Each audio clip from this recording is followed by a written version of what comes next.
I'm Gilda Radner, and I'm about to sing you a song about God. Woo! Woo! For God. Well, it's not that God. It's God Part 2. You do know I'm Jewish.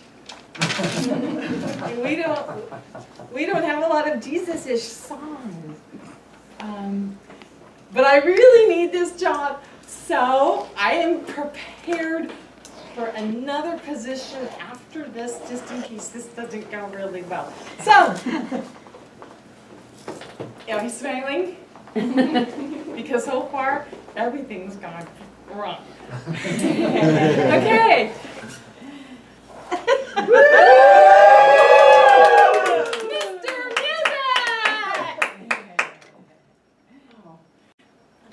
Music! Zippity-doo-dah, zippity-yay, my, oh my, what a wonderful day.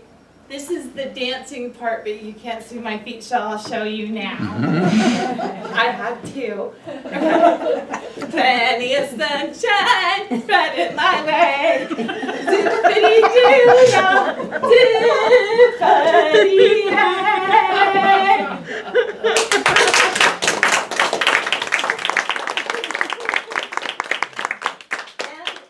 Gilda Radner did it completely wrong and got the job in Godspell. Woo!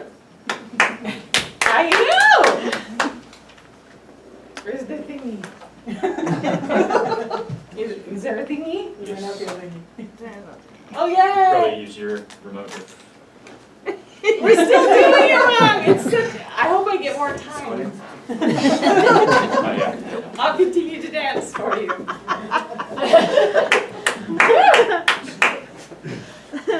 All right. Yay! More cowbell! Woo! Is that it? Go ahead. There we go. In the doing it wrong idea, I went to college after my kids. When I went to college after my kids, I went to promote going to college after your kids. I showed up at a TV show called KAZV TV in Modesto, and they said, because I was doing it wrong, that I was so adorable, they said, go ahead and be the anchor person. So this is me with Cowboy Bob. Cowboy Bob yelled. That was his shtick, and my job was to torture him. I was really good at it. And as you all know, when a woman gets to a certain age, there's not a possibility for her to get married. We all know this.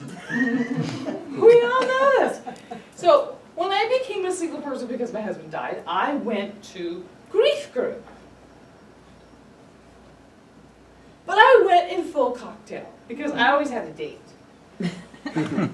So I found a guy. I convinced him to marry me. This is me, white dress, whole big deal. My eyes are, even I'm surprised, going, are you kidding me? But this is me and my grandson because I was doing it wrong. But in any event, I thought, this is how I'm going to do it. Note, my bridesmaid is not there because she was doing it wrong. She got lost. She wasn't there. I had to go without her. Later on, you can see her behind me going like this. And my grandson gave me away. Afterwards, my husband and his friends were still going, I don't think this was such a good idea. But what was really fun about that, too, is we did it so wrong, we got married at an Episcopalian church in Monterey. My Lutheran grief counselor married us. I'm Mormon. I'm not a good one. Just saying. While we were doing this, the minister is explaining to the congregation that I never ever gave up on the idea of getting married. That I did indeed show up in cocktail, and he shared that with everybody when he was supposed to be doing the do's and don'ts. We did everything wrong. So thinking about that, my wedding march went like this. Dun, dun, dun, dun. Dun, dun, dun, dun, dun, dun, dun, dun, dun, dun. Really? Yeah, you got to beat that for those of you who know that. Now, Halloween, we have Beauty and the Beast. We have beautiful witches, we have ugly witches. Yes? Who says you can't do both? This is me in the morning, and this is me in the evening. And it's much more fun to be hideously unattractive. It just is. It is way more fun. I would say things like, a pretty girl, like a melody. Oh yeah, I chase men down the street. Oh yeah, I say, you want some of this, baby? Plus this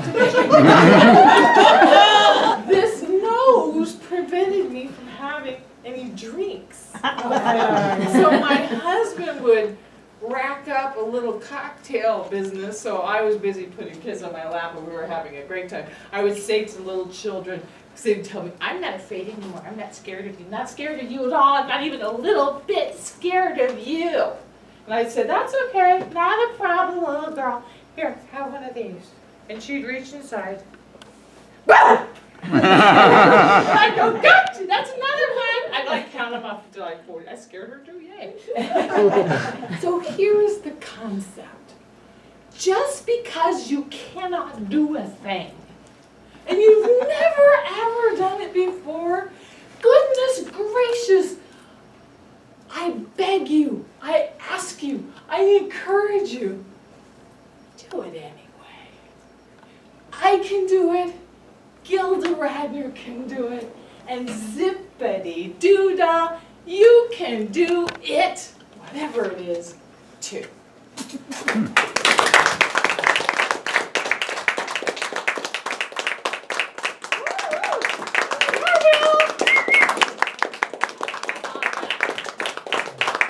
I am the late Arnie, and I apologize for that, but fellow Toastmasters and welcome guests, and especially Kyle, I always get a big kick out of every time you give a speech because, oh, it's just so low-key and kind of soothing. And, no. This was a speech from the Advanced Manual on Storytelling, and the purpose was for the speaker to present a story that began with a humorous speech about a humorous story about themselves and make it personal. And what was interesting is that the story you began with was actually not about yourself, but all the other stories were. You opened with, again, you just never know what to expect. Actually, before the speech began, there were technical glitches, which 50 lashes to that tech person who was supposed to get things together again. But what I thought was neat was you even incorporated that into the speech because it had to do with what was happening with that. You're open. You come out with this robe and then you take it off and you're a cheerleader. So it's like you never know what to expect. Say, well, how well did the opening story relate to the speech topic? And all the stories related to the topic of you're doing it wrong. You think you're doing it wrong, but the message was what you ended with, which was to do it anyway. The stories, you had the opening one about Gilda Radner, you had the one where you had no skills as an anchor and yet you got the job anyway, you went to grief counseling with a date, you played a pretty witch and a scary witch and a pretty scary witch, so it's like you never know what to expect. A wonderful message, which is to kind of overcome that inner judge, which is saying you're doing it wrong. So I have a few suggestions with regard to that. I would have liked to have heard a preloading of that final phrase. In other words, I had no skill as an anchor, but I did it anyway. You just kind of load that up so at the end the message is something that we've been hearing all along, and that would just reinforce it.